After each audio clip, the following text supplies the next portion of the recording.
Welcome to another episode of Five Lemons Laughing. I'm Amanda. I'm here with Morgan and Penny.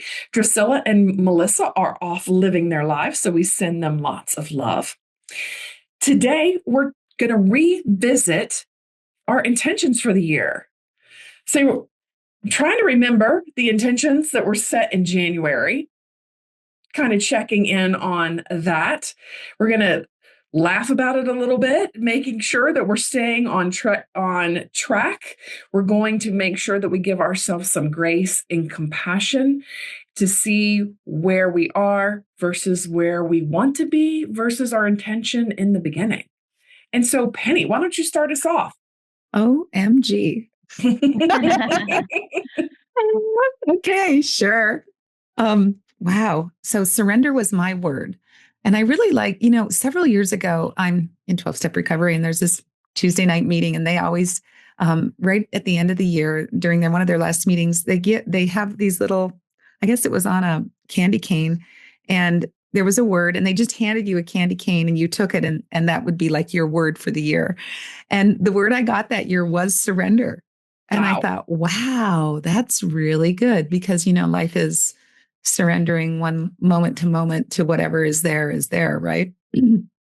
So I worked at it that year and, made some progress. But I really, this year, when I set the intention to surrender, just to surrender, I just want to take a nice deep cleansing breath just to surrender to the moment. Just surrender. Like Hoda Coffee always says, like the exhale. Life, we're so like in life, and then you exhale, and that's like surrender. So I don't know if that makes any sense, but I can see her saying it. Anyway, so surrender for me has been really powerful so far this year. I found myself pausing and just allowing a lot more of what shows up. And I'm also releasing more of my fixing, saving, people pleasing, controlling. I recently did a workshop and it was about inner bonding with Dr. Margaret Paul. And it's what I'm realizing is when I don't surrender, it's because that part of me that's maybe wounded, my wounded self or my hurt little girl inside is who's taking control. And she wants to control. So I'm loving her more and I'm surrendering to what's going on around me and not trying to fix it and change it at the moment, but pausing, going, okay, guidance, what's here for me? Where am I supposed to pick up or lay down or stand up or leave or stay or be quiet or talk? And so I'm asking for that guidance more often than not. So I'm not perfect. I'm a human being. But I would say that I'm making progress. I'm making progress. I think I'm more loving and kind to myself, which then flows out to others. I'm more accepting. I know that's your word, Amanda, but I am more accepting too of what's showing up. And I think, surrender, acceptance, it all kind of goes very closely together. It really does. So that's what I've got so far. I'm sure you guys will inspire me to add more as soon as I hear what you guys have to say. You ladies have to say. Yeah. Thank you for going first. When you were sharing about the little girl and you, when you hit encounters where you don't really feel like surrendering, it made me think about a story that A Course in Miracles teacher, Jennifer Hadley, talked about recently about a forgiveness encounter with her father when they were both caretaking for her ailing mother. And her dad kept kind of coming up against each other.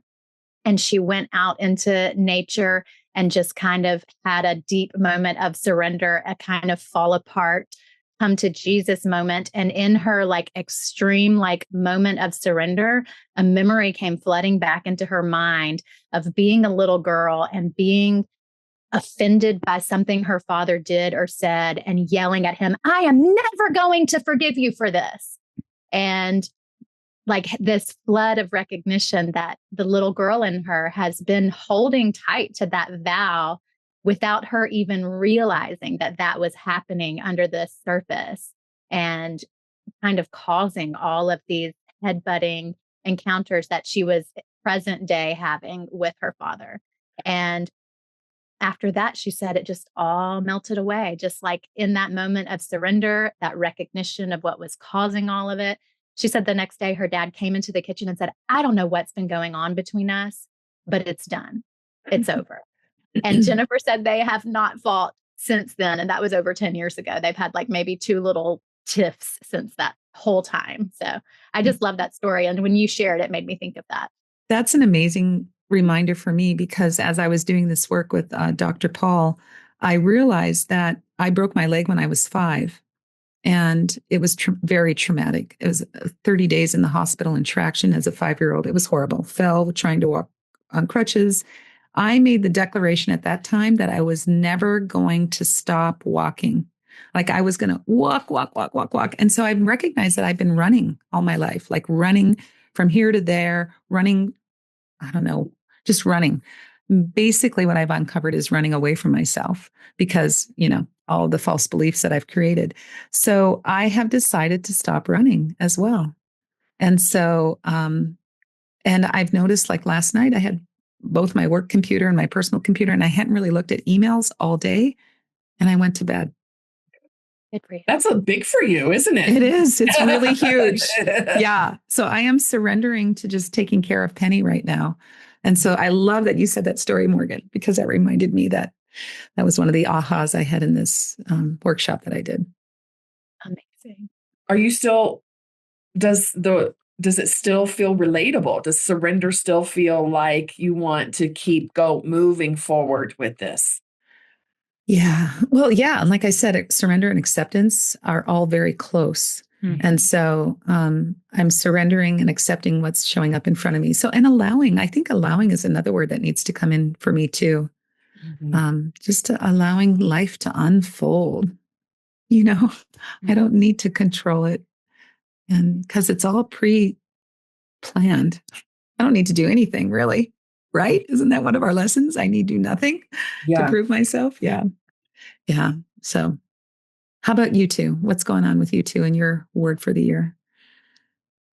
My word, like you've mentioned, Penny, is acceptance. And I think I've said this before and I'm going to say it again. I think this spiritual journey is a little bit of a bait and switch because at the beginning of the year, I was like all flowers and rainbows. And I was listening to, I can't remember the name of the book right now, but like really doubling down on acceptance and like just being present and how good that felt. And I'm asking for this, right? Like this is my word of the year. And I'm starting to get like big lessons on acceptance. So my friend who I ride with, anywhere from 3 days to 5 days a week, and we spend like 3 hours every, those days. So I spend a lot of time with her and she's moving. And so like going through the steps of acceptance and being present in a situation that's really uncomfortable, I would prefer it not to be shaking out this way.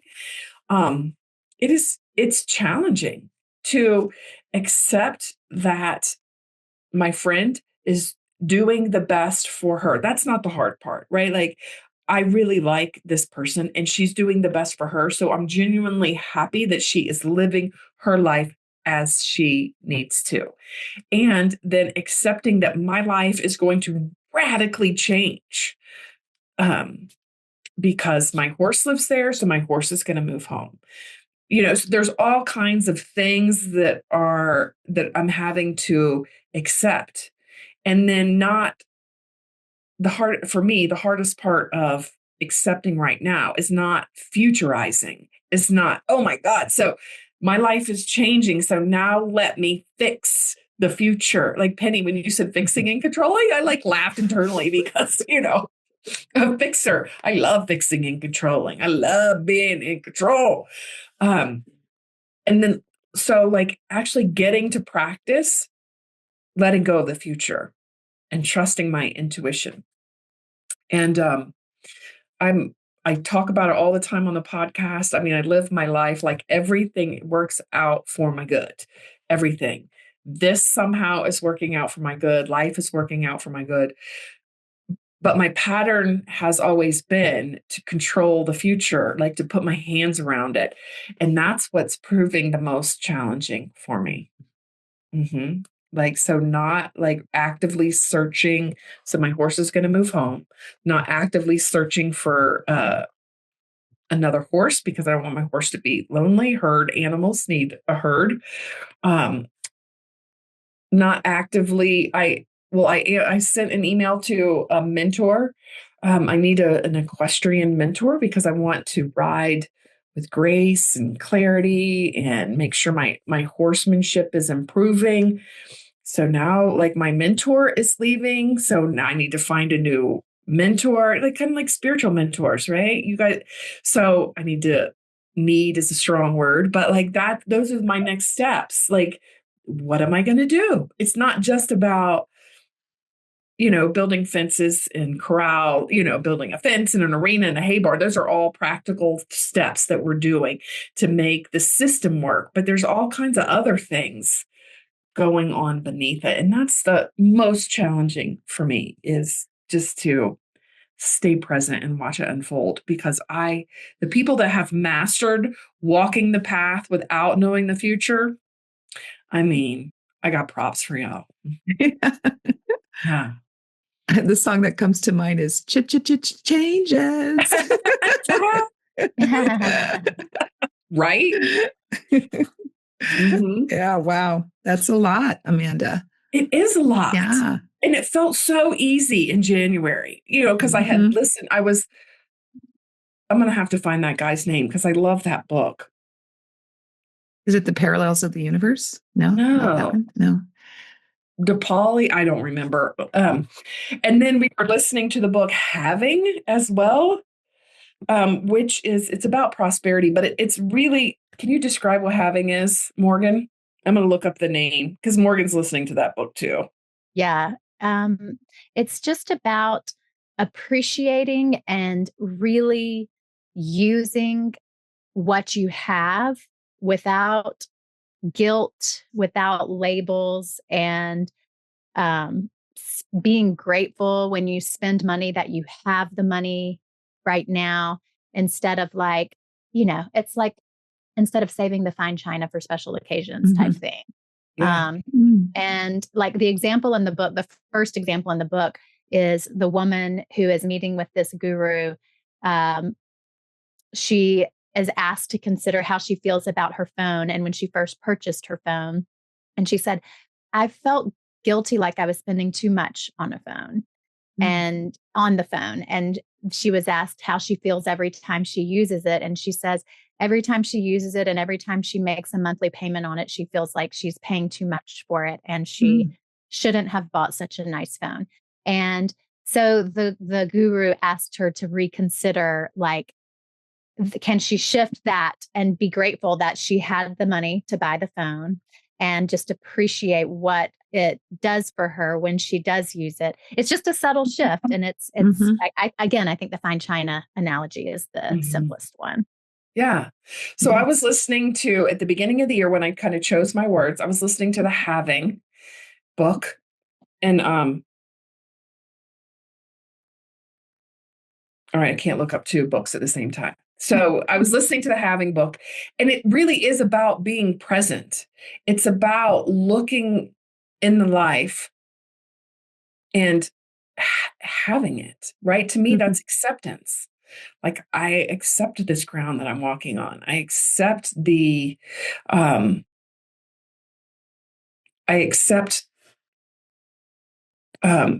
whatever is going on and allow it to come through. So I was in that high of just, like being, oh, I look at everything I have, right? Like even the things, whatever is going on. Sorry, I got distracted by things that are popping up on my screen. I'm not speaking. And I was also, I found the book You Are Enough by Panache Dasani. And It's the same concept. It talks about being present and knowing your worth, like knowing and allowing life to unfold from that perspective. And I love the way you brought up that story about the phone. Because it does make you shift. Like, it makes you shift your thinking. And that is part of acceptance too. Like, do I want to accept that I'm not enough, or do I want to accept that I am enough? So that's where I am right now. I'm in acceptance. The fluffiness of January has completely worn off. I'm deep in the weeds of, oh my, like I'm in the weeds now. And well, you got deadlines, right? I'm accepting it. The whole bait and switch thing, right? I love to talk about this. It's, spiritual journey is not what you think. It's not all rainbows and unicorns. It's getting in there and doing the work and letting go of all the bullshit, letting go of all the control mechanisms to really completely surrender to the highest and best, and to allow that to allow all of that to happen and unfold. So that's where I am in this journey. Yeah. What I hear you saying is, you said, let's work on acceptance this year. And the universe said, okay, great. Here, can you accept this? Here, can you accept this? Here, can you accept this? Yes. Thank you for putting the point on my point. And that is how spiritual practice works. Like, it sometimes appears to get uglier, rougher, harder before the way feels smoother. Yeah. And I think it's because we become aware of it. It's not that anything has really changed. Yeah. It's just that we're now focusing our awareness on acceptance, surrender. Yeah. And part of acceptance and surrender is being present, right? The whole, I think in both of those books that shaped my year was about being present and feeling all the feels that are coming up. And I think in the past, I would have already had a horse lined up. I would have, I would have committed to things without allowing maybe something better to come up. I would have used control. I would have used controlling the future to not feel the feelings of sadness, of grief, of all the things, right, that are happening right now. I would have used that to escape it instead of being present in it. I love what you're saying, Amanda, because I was meeting with my mentor on Monday morning, and we were talking about our practice, right? Because I do asana with her and pranayama and Ayurveda stuff with her. And so she shared with me this quote, and it depends. You know how you see a picture, if you blink, you see something else in the picture. So this quote is, and I don't know how to say the person's name. It's Pattabahi. Pattabhi, and the last name is Joyce, Jois. And the quote is, do your practice and everything will come, or do your practice, everything will come. So you do your practice, everything will come, and the practice fortifies us. So do your practice, because life's going to unfold regardless. And so that's like what I was saying a little bit earlier, like you're becoming much more aware that acceptance is a challenge at times. And so that's why we do our practices, right? Because things are going to come up one way or the other. Yeah. So I wanted to share that. Do you practice? Everything's going to come. It was hard for me to wrap my head around it at first, but what I'm hearing is, do your practice and everything will come. Like, everything you've been calling in will come, like almost a manifestation thing. And then do your practice, everything will come. Like, it's coming your way. So you better do your practice. It's coming. It's just on how we respond to it or react to it. Right. Yeah. Interesting. I like that little mind bender. So What about what's you, going on with Morgan? you? Yeah, I want to hear Morgan too. Well, I love that Amanda said at the beginning of the year, it felt like all flowers and rainbows for her, because that was the complete opposite of my experience. At the beginning of the year, it felt very heavy and very, very dense, hard. I was in a funk at the beginning of the year. What's And your that word? my word is surrender. Okay. But I'm with Penny, like surrender, acceptance, allowing. It all kind of flows together for me. And but yeah, my intentions at the beginning of the year felt very deep and almost like sanctimonious. You know what I mean? Like it was to cry all the tears that I've been holding in my whole life. It was complete surrender to God. It was to develop a living, breathing relationship with God and my spirit guides, to simplify, simplify, simplify, to deepen my meditation practice and deepen my prayer practice, to enjoy everything that I'm doing, to follow my joy, and to experience lightness and detachment no matter what's going on in my life. So some of that still feels resonant for me. And some of it I can tell was from that space of kind of despair that I was in at the time. And it's interesting because we just came through the solar new year, right around the time of the spring equinox, which is actually a more potent time of year to be setting intentions. And I did some journaling at that time, and they had a totally different flavor and a totally different vibe to them. Ooh, what is it? Tell me the difference. Yeah. So I said to create more magic, to be silly and let my freak flag fly, to act like a child in public, and to have don't give a fuck energy, to play, to have more confidence, to put myself out there more. And what I'm calling in for the year is, this is directly inspired by you, Amanda, from a couple of years ago. My voice, my people, my community, those whom I can serve and support, and those who can serve and support me, to circulate money, to find new ways of making money that benefits everyone, and calling in my home, my sanctuary, my space. So it just, you can just feel the difference in the vibe of those two. And so, yeah, some of the January Gregorian New Year intentions, I still feel aligned with surrender and acceptance and allowing. That is the work. I mean, honestly. Go ahead, Amanda. You look like you were about to say something. Yeah, I wanted to ask a question. Do you think like the first quarter work that you did that was so heavy allowed you to get to the space of being lighter? I'm certain that it did. Yeah. Very good question. I'm certain that it did. And yeah, I do. What do you think helped you get out of the funk the most? What practice did you do? Or I'm just curious. There was a day when I got to the point of like, okay, something has to shift. And I reached out for prayer support, and I reached out to schedule a spiritual counseling session. And it was like, that was the opening, the doorway that, allowed the help to come in. It was my willingness, honestly. Like, okay, I'm ready to shift out of this. That's what I'm broadcasting to the universe by taking those small actions. I'm ready to shift out of this. And I don't make that period wrong either. We have to go through those periods in our life, and we get something out of it. So yeah, harvest the learning, right? Yeah. Everything's there for a reason. Yeah. So I'm carrying forward surrender for sure. That's awesome. That is awesome. Yeah.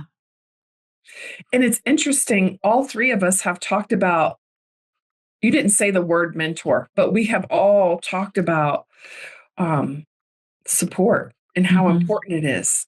That's interesting. This isn't a planned part of our conversation, but I think it's something worth visiting, is getting support for our intentions for the year, our life's goals. You girls are part of my support system. You guys are part of my support system too. Totally. The 5 lemons laughing are a support system for each other. Yeah. Absolutely. And of course, I mean, mentioned it before, but we are all either spiritual counselors or coaches, and we can support you, our listeners. So you can always reach out to us. Go to our website, 5. It's the number 5, right? I just lost it. No, it's spelled out. Spelled out. I just lost it. So it's 5 spelled out, lemonslaughing.com. And you can find our profiles and how to connect with us. That would be just awesome if you feel moved and inspired to get additional support to make the second quarter an even more amazing quarter than the first quarter of the year. So speaking of quarters, before we wrap up, let's talk about the rest of the year. Is there anything that you want to shift and change, or look at me controlling the future? Can't help myself. I mean, it is good to hold a vision there. It is. Mhm. Yeah. Yeah. I'm just going to keep on with surrender and acceptance and love. I mean, that's all of our words, alls of our words.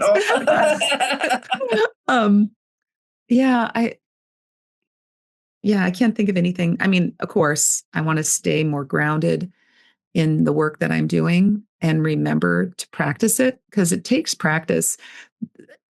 I realized that I wasn't taught this stuff growing up. And so a lot of the things that I'm learning now are foreign to me, and they're not natural. And Can you so, give an example? well, breaking patterns of, so breaking pattern. I'm trying to think of an example really quick off the top of my head. Just being more of a loving adult to myself, or operating from that loving adult versus that wounded child, because I can get triggered into old shit.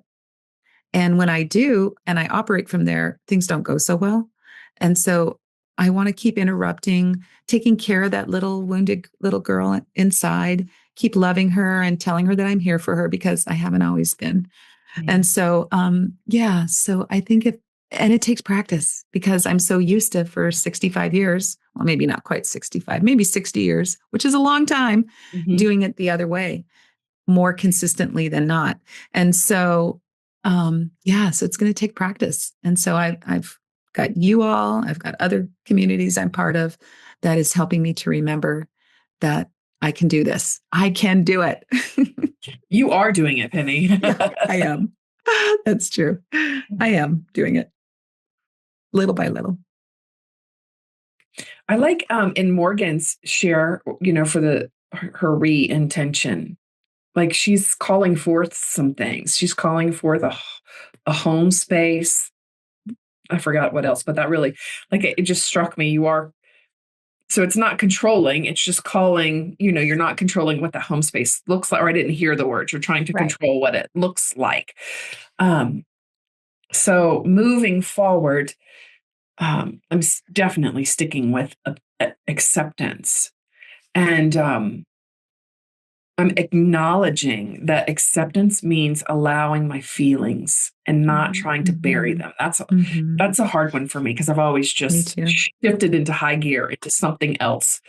So accepting whatever's coming up, and then accepting that it's not right or wrong. That's all right. Like grief, sadness, loss, just being in it, it's not wrong. And giving myself the grace to do it with whatever time that it takes. And I'm going to bounce off you too, Morgan. I'm calling forth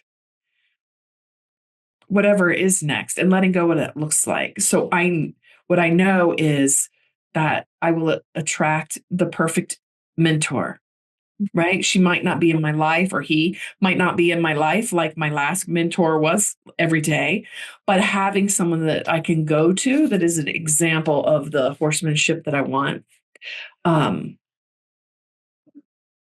I'm calling forth whatever it's going to look like with my horse Loki, and whatever friends that he needs, that I need, whether it be to riding horses. Like there's a lot up in the air. I don't need to go into all the details. I see a donkey. Thought about all that stuff. So I'm just going to accept that whatever is coming is the right thing. You know what I'm getting inspired to share with you is, like, how cool is it going to be that when you wake up every morning and you can just walk out your front door and see Loki? Yeah.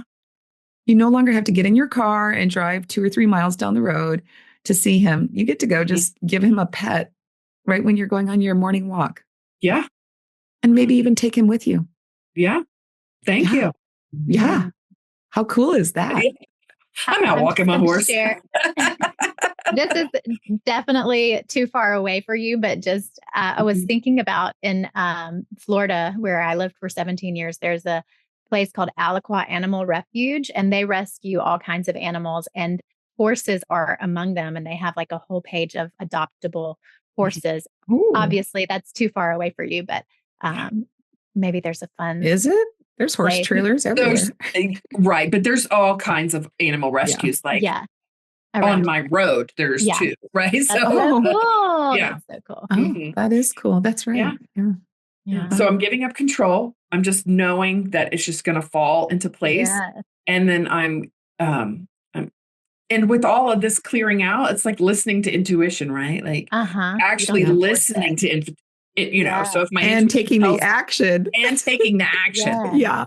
It's so true, because how many times have we gone into like, something is changing, I got to get out ahead of it. And we funnel hours of effort into researching, planning, only to discover that it was all for nothing, because something else comes forward to like, make all of the work that we did pointless and meaningless. So, but that is the controlling, like ego, fear-based, I've got to manage this. And usually it just results in us spinning our wheels and wasting our time. So I love that you're just kind of leaning back and trusting that it's all going to be made very clear for you, what to do, when to do it, how to do it.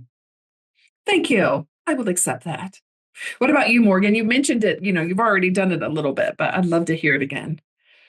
The question is, what am I moving forward with in 2026? Yeah. Like, are you shifting your intentions at all? Like, I'm going to stick with the word for sure. I feel like the heaviness of some of the New Year's intentions are much lighter now. Not that they've shifted completely, but just the kind of energetic that was fueling them has shifted. And so it is like, it's still the meditation and the prayer and the, the living, breathing relationship with God and my spirit angels, but it is from a space of lightness and joy. And I can also allow my feelings like you're talking about, Amanda. And I am intending to lean into play and fun and joy. I just hear and feel the lightness in that, Morgan. Yeah. So much lighter. Yeah. Thank you. Yeah. It feels good. So awesome. I just can't wait. I saw you writing a couple times, Penny. I'm so curious what your Post-its say. Yeah. It's kind of a fun thing to do to like, when one of you all like, wraps up the episode, and then I can just pull up my Post-it, right? Yeah. Stay present and watch it unfold, like watch life unfold. That was the first thing that I heard. And I really loved when you were talking about the book Having. I have not read that book or listened to it, but Having is about being present and acceptance. So that brought in your word, Amanda. And then of course, surrender to the highest and best. Really, just knowing, I don't remember which one of you said it, but just surrendering and knowing that the highest and best is unfolding. And when you were talking about the book, You Are Enough, in another course that I was in, one of the things that the facilitator shared is that, you are enough, and suggested that you put it around your house. So I made a cute little one, You Are Enough, but put it in your bathroom where you see it, put it in your car. I have one in my car. I have You Are Enough everywhere to remind myself that I am enough, because you truly are enough. And then the final one is just listen to the guidance and take action on the guidance, not on your own. And, also, Morgan mentioned willingness. And so that's all I wrote was willingness. It's all it takes is a mustard seed of willingness, as they say. So that's what I got. Yeah, so beautiful to be with you both. And next week, hopefully all 5 of us will be back, and we'll hear from Drusilla and Melissa on their check-in for the first quarter of the year. And excuse me, if things change for your intention, just like Morgan's has changed, it is a-okay, because just as Morgan, hers were so much lighter and filled with energy and life. It was just beautiful to see the transformation from your January to your end of March ones, Morgan. It was just so beautiful. So yeah, it's okay to change and I don't want to say improve, but to like enhance them. Maybe that's it. Enhance them. It is a-okay. So with that, take a check in for yourself. Check in and see, how does it feel to revisit what you did in January, what your intention was in January, and have you stayed connected to it? And what surprised you about the first quarter of the year? Just really spend a few minutes and journal about that, and just see what comes up and what you're going to declare for the rest of 2026. And I'm sure, come June, let's see, what are we at? April, May, June, maybe in July, we'll have another check-in and just see how everything's going. So stay tuned, because your transformation is our greatest joy. So keep on keeping on. And that's the mustard seed of willingness is what's going to help. Anyway, have a great day, everyone. Bye. Love y'all.